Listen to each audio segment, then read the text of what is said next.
Now, the manhunt for escaped felon Michael Burham continues. We have the latest updates from PA State Police. And we take a look at the statistics from the Chautauqua County Sheriff's Stop DWI campaign. Plus, a Westfield County legislator is now being linked to a fatal car crash, what authorities are saying about the incident. Live and on demand, this is WNY News Now. Thank you for joining us for WNY News Now. I'm Melissa Wright, in for Bronson Rasmussen, who's out on assignment. Those stories and more are coming up. But first, Pennsylvania State Police made an update Wednesday afternoon on the continued search for Michael Burham. They say they have received over 500 tips from the public, the majority stemming from Northwest PA and Western New York, with a few others from other states such as Ohio. Based on tips from the public, authorities now believe a drone was allegedly flying above Warren County Jail during the time of Burham's escape. Police are seeking out the operator of the drone for questioning. Whether the drone had something to do with the felon's escape is unknown at this time, as the investigation into his escape continues.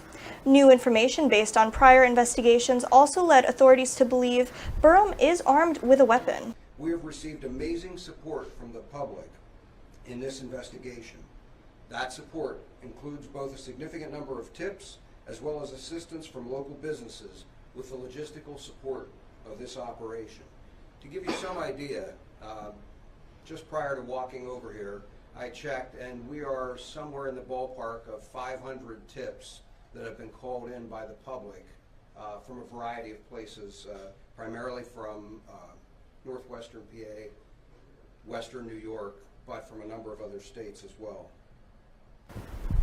The public is warned to remain vigilant and not approach Burham if he's spotted, nor should any individual attempt to take the law into their own hands. They continue to follow up on all tips and remain confident that Burham will be caught eventually. Now, a Jamestown man arrested for breaking into cars Wednesday morning was caught with drugs while in a jail cell. At around 10 a.m. Wednesday morning, officers responded to a report of a suspicious person entering vehicles on the city's north side. After further investigation and speaking to the victims, officers located the suspect, 23-year-old Justin Rowe. Officers allege Rowe of breaking into two separate vehicles and stealing property from both. Police arrested Rowe and transported him to the Jamestown Police Department. Around 3 hours later, officers observed Rowe attempting to conceal drugs while inside his jail cell. When confronted, Rowe attempted to conceal a small piece of tinfoil inside of his blanket. Officers were able to locate the tinfoil containing less than a gram of fentanyl. Rowe is now facing 2 counts of petite larceny, tampering with physical evidence, and criminal possession of a controlled substance. The Chautauqua County Sheriff's Department has released the statistics of their Stop DWI campaign over Memorial Day weekend. The statewide program resulted in a total of 63 traffic stops, 42 vehicle and traffic tickets, and 2 DWI arrests. The campaign began Friday, May 26th and ran until May 30th. The event was funded by the Governor's Traffic Safety Committee through grant monies. In a statement, Chautauqua County Sheriff Jim Quattrone said, quote, "Removing intoxicated drivers from Chautauqua County roadways is one of our top priorities. If you choose to drink, don't drive. Impaired drivers not only put themselves in danger, they threaten everyone who shares the road with them." Now, Westfield County Legislator is being linked to a fatal car crash earlier this month. Westfield police report that around 3 p.m. July 6th, District 19 Representative John Hemmer was driving north on Hardenberg Road when he drifted into the other lane and struck a motorcycle.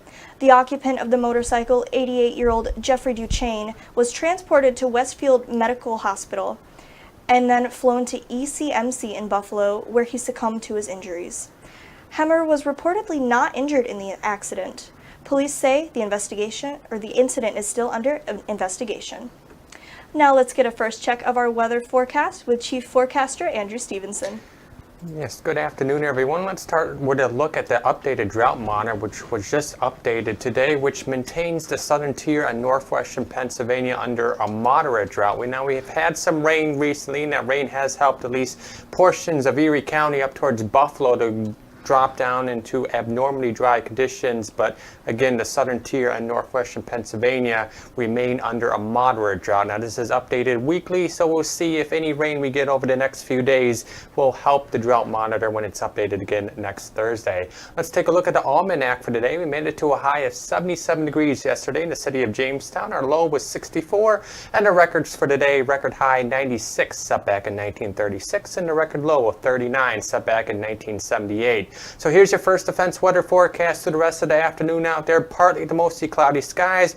A few scattered showers and storms will be possible this afternoon, mainly found to the east of us because a lake shadow off Lake Erie will keep us protected from any stronger storms. You could still see a couple of storms this afternoon. Winds today will be quite breezy out there as a cold front moves to the region. West winds of 14 to 17 miles per hour with gusts over 30 miles per hour. And highs today will range from the upper 70s close to the Lake Erie shoreline to the low to mid 80s inland. I'll have a look at that full forecast, including the 7-day, coming up in just a few minutes. All right, Andrew, thank you. As WNY News Now continues, we look at how many eastern states are dealing with extreme flooding, and later, we see how a man may be facing the death penalty following a PA mass shooting.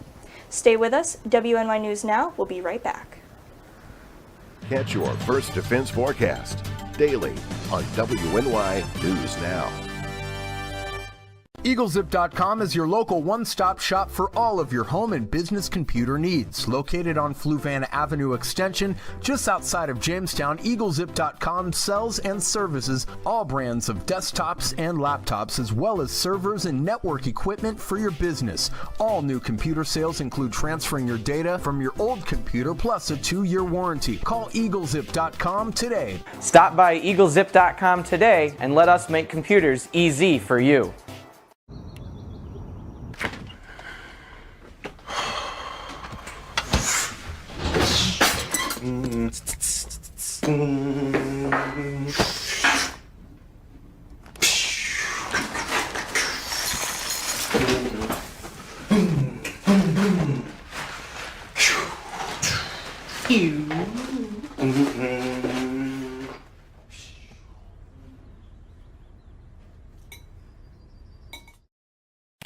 Three-on-three basketball returns to Jamestown, New York this summer. Collaborative Children's Solutions and partners are hosting a Gus Macker tournament August 19th and 20th in Brooklyn Square. The streets will be packed with a festival atmosphere, bringing the youngest of our Mackermites up to the adult players who compete for the top prize in their divisions.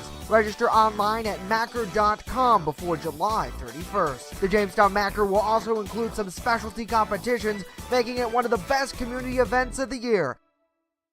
You're watching WNY News Now, where coverage comes first. Welcome back to WNY News Now. Intense rainstorms throughout the Northeast are leaving entire neighborhoods ravaged by extreme flooding. Flood warnings remain for parts of New England as officials work to address damage and rescue those still in need. Reporter Ivan Rodriguez has the latest on these hardest hit areas. More than 100 people have been rescued throughout the state of Vermont because of catastrophic flooding, and officials say rescues are ongoing Tuesday. Many others simply watching as their belongings are swept away. This is my home. That is my garage. The catastrophic flooding drawing comparisons to Hurricane Irene in 2011. Governor Phil Scott says the latest rainstorms are significantly worse. This is different. We've had like 48 hours of steady rain. The devastation and flooding we're experiencing across Vermont is historic and catastrophic. The city of Montpelier was left underwater after a record-setting 5.28 inches of rainfall Monday, according to the National Weather Service in Burlington. The nearby city of Barrie also shutting down its downtown because of flooding. Although the water is expected to recede Tuesday, the governor says the danger is far from over. And even though the sun may shine later today and tomorrow, we expect more rain later this week, which will have nowhere to go in the oversaturated ground. In other areas of the state, officials say water conditions remain too dangerous for rescue by boat. 5 National Guard helicopters are assisting alongside rescue teams from other states. More teams are en route to Vermont to assist with what will be a days or weeks-long effort. The flooding left at least one person dead in New York's Orange County. In Vermont, no injuries or deaths have been reported as a result of severe flooding, though emergency officials say the response is still in its earliest stages. I'm Ivan Rodriguez reporting. Ivan, thank you. According to an insider, the New York Jets have been chosen by HBO as the featured team for a new season of Hard Knocks. The anonymous source spoke with USA Today. The struggling Jets have been in the limelight since trading for NFL MVP Packers star quarterback Aaron Rodgers. It's part of a team strategy to make the team more competitive and break a 12-year streak of not making the playoffs. Insiders say HBO also considered the Bears, Saints, and Commanders. So far, there's no comment from HBO, and no premiere date has been announced. Now, the jury determining if mass shooter Robert Bowers is eligible for the death penalty is done for the day. It's set to resume deliberations Thursday morning. Bowers is convicted of all 63 charges against him for killing 11 worshipers and wounding 6 others at the Tree of Life Synagogue in Pittsburgh in 2018.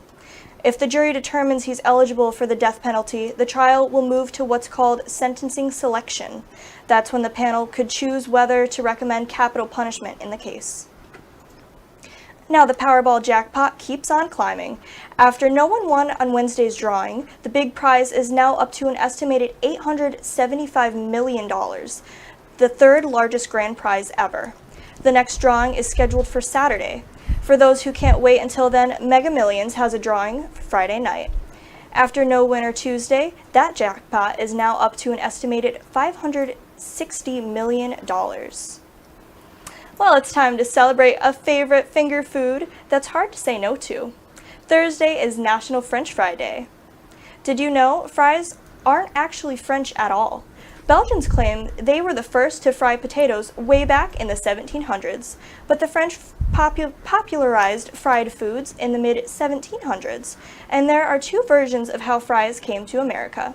One is that Thomas Jefferson first served potatoes in the French manner at the White House in 1802. The second theory is that World War I soldiers stationed in Belgium brought the idea back with them. Today, Americans eat about 30 pounds of French fries per person each year. So whether shoestring, waffle, wedge, curly, or crinkle cut, be sure to enjoy some fries today. Well, coming up, scientists have discovered a new dinosaur bone site, millions of years older than the T-Rex. And later, we see what scientists have discovered through the Webb telescope. But first, we return with a look at our full weather forecast. You're watching WNY News Now, where coverage comes first. I don't think that many kids in my son's school even do it. He makes fun of his friend who vapes. He would never try it. She's into soccer. She's on the honor roll. She's just not the type. No way. No way. No way. No way, my kid would never vape. Get your head out of the cloud. Today, nearly 8,000 kids will start vaping, maybe even yours. Learn about the dangers at talkaboutvaping.org. Slow down, and move over. Move over. When you see signs, Lights. Vests. Please, give us some room. Slow down. Slow down and move over. When you need help, It's our job to help you, to save you. despite the danger. This danger is real. Do your part. Please. Slow down. Slow down, And move over. Move over. How prepared is your family if a hurricane shows up at your doorstep, or a flood, or a blizzard? You can't just turn away a natural disaster. That's why it's important to go to ready.gov/plan now. It has the tools and tips you need to make an emergency plan with your family. So if disaster comes knocking, Let's go. you'll be ready to help keep your family safe. It's just a pizza. Yes. Make a plan today. Catch your First Defense forecast daily on WNY News Now. Fast, accurate, and every day. First Defense weather.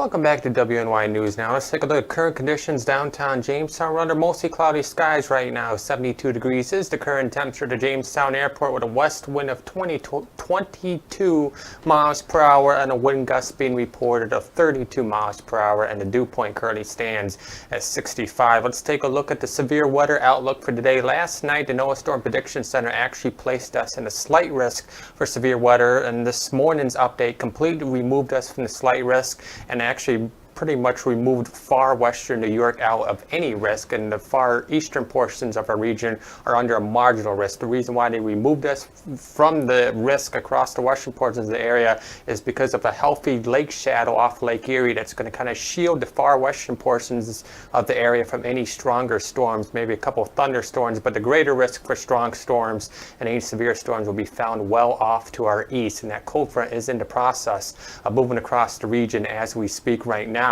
Let's take a look at the NOAA Climate Prediction Center temperature outlook for July 20th through July 26th, which favors temperatures right around average as we head in towards the end of July with above average temperatures off to our west. So temperatures looking like they're going to be just about average as we close out the end of July. And can you believe it's the end of July already almost? Here's what's happening across the northeast right now. As I said, a cold front is in the process of moving through the region. It will actually move through the region a little later this afternoon. Showers and thunderstorms are starting to fire out ahead of that cold front. But again, the greater chances for strong to severe storms will be found across central and eastern parts of New York. So let's time it out on future scan for the rest of the afternoon out there.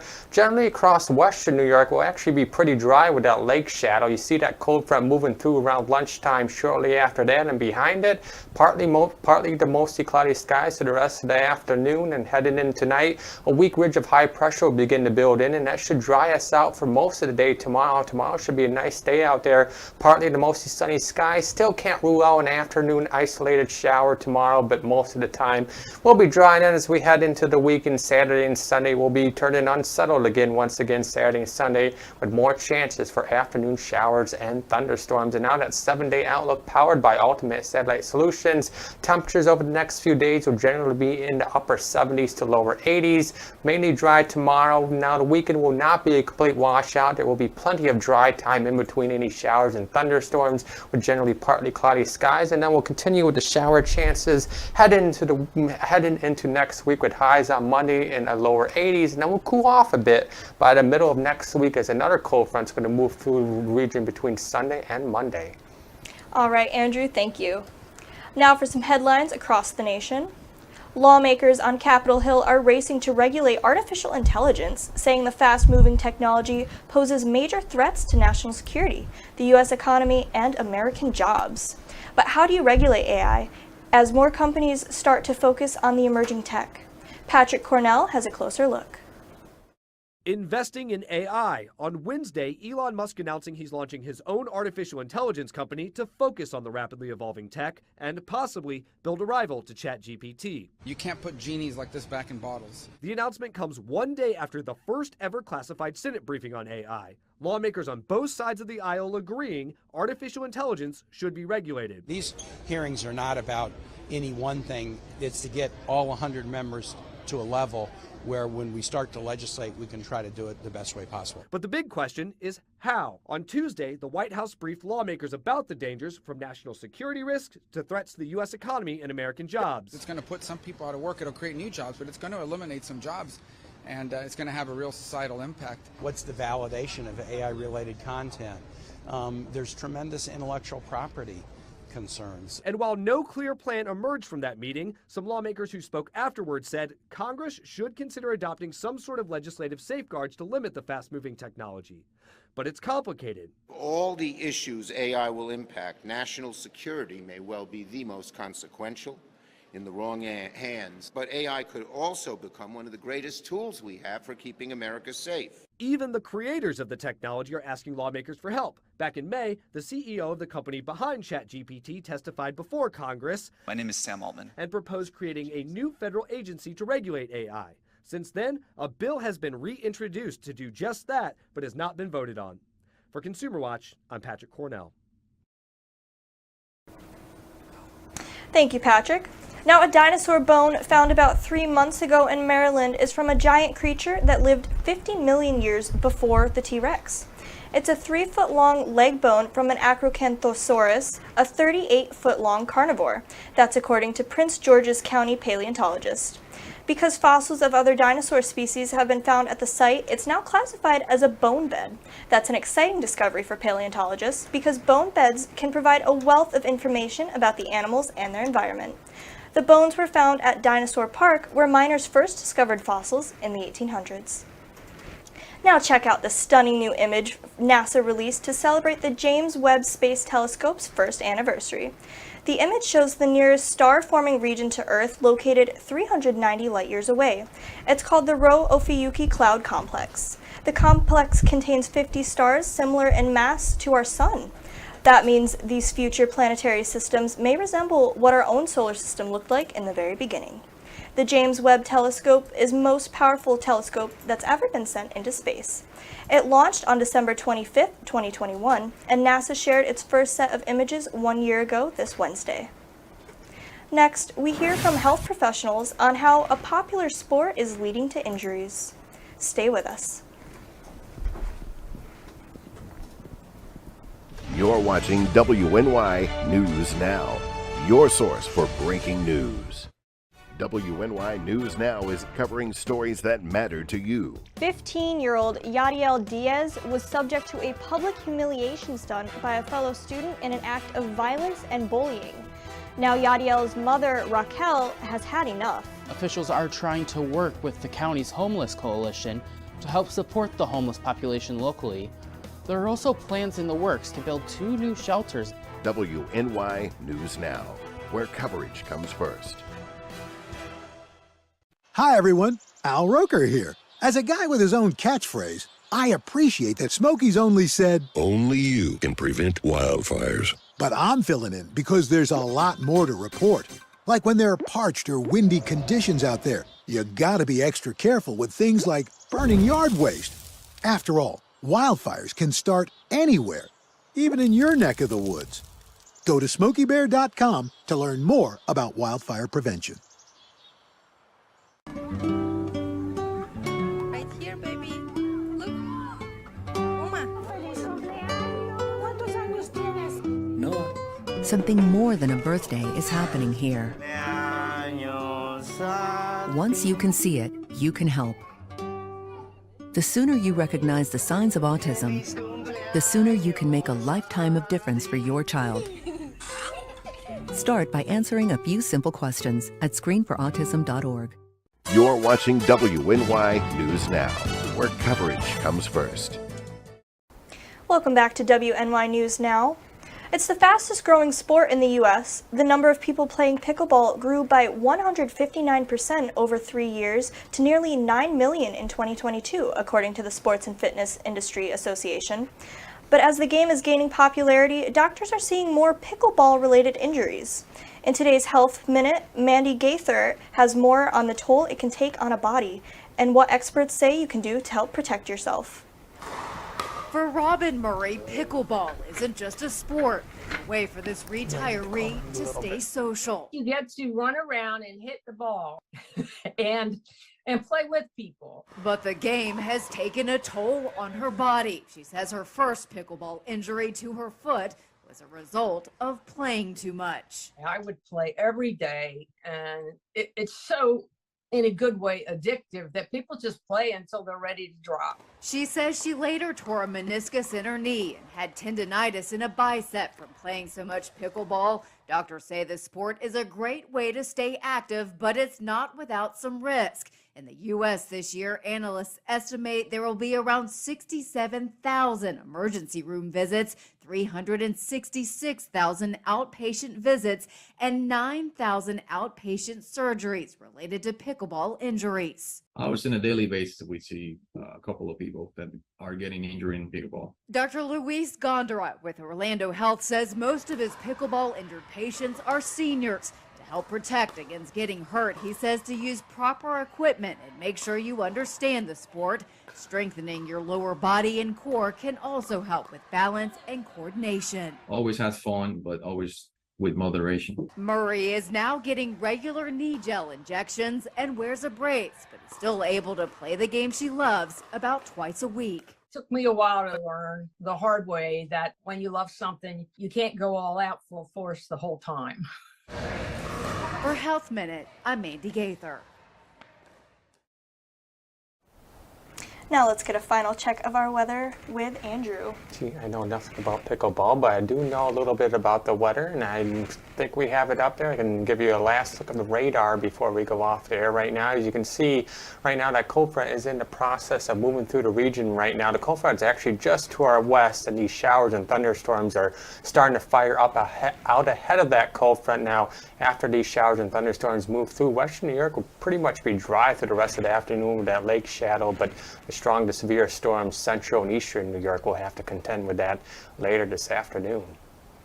Well, Andrew, listen to that wind out there. It is windy out there. We can hear it outside our studio right now. Wind gusts between 30 and 40 miles per hour. This as that cold front moves through the region. Hold on to your hats and small pets. That's going to do it for us today. News continues 24/7 at WNYNewsNow.com and on our mobile app. Download it today free in the Apple App Store and Google Play Store. We're going to leave you with a live look over Lakeside Park today.